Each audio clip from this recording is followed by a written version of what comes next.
अध्याय 1 खोया हुआ बिल्ली का बच्चा।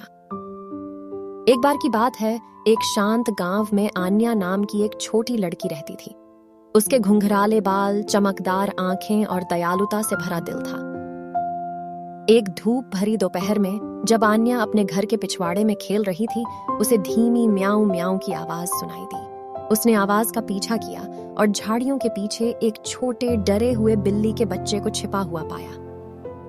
बेचारी छोटी बिल्ली का बच्चा डरा हुआ और खोया हुआ लग रहा था। आन्या ने धीरे से उसे उठाया और देखा कि उसमें कोई कॉलर या टैग नहीं था।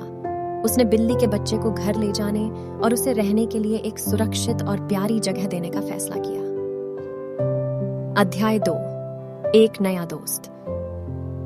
आन्या ने बिल्ली के बच्चे का नाम उसके चेहरे पर सुंदर सफेद मूंछों के कारण रखा व्हिस्कर्स। व्हिस्कर्स जल्द ही आन्या के परिवार का हिस्सा बन गए। वे एक साथ खेले, एक साथ गले मिले और कई रोमांच साझा किए। व्हिस्कर्स आन्या के जीवन में बहुत खुशियां लेकर आईं और उसे अपने नए दोस्त की देखभाल करना बहुत पसंद था। अध्याय 3 महान पलायन। एक दिन जब आन्या व्हिस्कर्स के साथ खेल रही थी, उसने गलती से पिछला गेट खुला छोड़ दिया। व्हिस्कर्स ने मौका देखा और बाहर निकल गए और बगीचे के बाहर विशाल दुनिया में गायब हो गए। आन्या अपने प्रिय मित्र के लिए निराश और चिंतित थी। वह जानती थी कि व्हिस्कर्स एक बार फिर खो गया है। अध्याय 4 खोज की शुरू।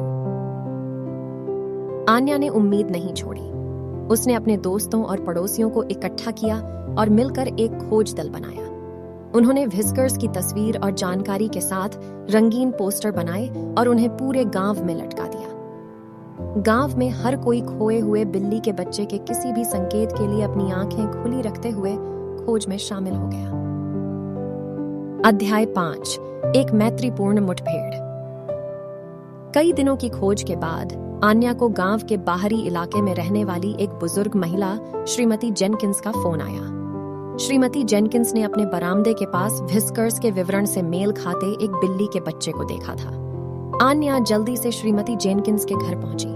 उसका दिल उत्साह और प्रत्याशा से भर गया। जब आन्या पहुंची तो उसने व्हिस्कर्स को भयभीत और भूखा देखा, जो एक झाड़ी के नीचे छिपा हुआ था। उसने व्हिस्कर्स को बुलाया, जिसने उसकी आवाज पहचान ली और सावधानी से बाहर आ गया। आन्या ने धीरे से उसे उठाया और अपने पास रखा। उसे एक बार फिर से पाकर राहत महसूस हुई। अध्याय 6 प्रेम की शक्ति। घर वापस आकर आन्या ने खुद से वादा किया कि वह व्हिस्कर्स को फिर कभी भटकने नहीं देगी। उसे एहसास हुआ कि व्हिस्कर्स को ढेर सारे प्यार और ध्यान के साथ एक सुरक्षित वातावरण की जरूरत है। आन्या ने अपने घर के पिछवाड़े में व्हिस्कर्स के लिए एक विशेष खेल क्षेत्र बनाया, जो उसे सुरक्षित रखने के लिए खिलौनों, आरामदायक कंबलों और एक लंबी बाड़ से भरा हुआ था। आन्या की देखभाल और प्यार के लिए आभारी व्हिस्कर्स ने उसके घर और उनके द्वारा साझा किए गए बंधन की सराहना करना सीखा। उन्होंने एक साथ अनगिनत खुशी के दिन बिताए, खेलते हुए, गले मिलते हुए और अपने आसपास की दुनिया की खोज करते। आन्या जानती थी कि प्यार और देखभाल के साथ व्हिस्कर्स हमेशा उसके साथ रहेंगे। अध्याय 7 सुखद अंत। व्हिस्कर्स बड़ी होकर एक स्वस्थ और संतुष्ट बिल्ली बन गई, जो हमेशा आन्या के प्यार से घिरी रहती थी।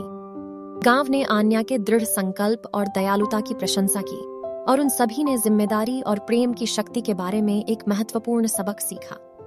उस दिन के बाद से आन्या और व्हिस्कर्स अविभाज्य हो गए। व्हिस्कर्स को पता था कि उसे हमेशा के लिए घर मिल गया है और आन्या को पता था कि उसके पास जीवन भर के लिए एक दोस्त है। उनकी कहानी ने कई लोगों के दिलों को छू लिया और हर किसी को अपने प्रियजनों को संजोने और उनकी देखभाल करने की याद दिलाई। और इस तरह उस छोटे से गांव में प्यार और करुणा पनपी, जिससे एक खूबसूरत दुनिया का निर्माण हुआ, जहां हर कोई मूल्यवान, सुरक्षित और प्यार महसूस करता था। समाप्त।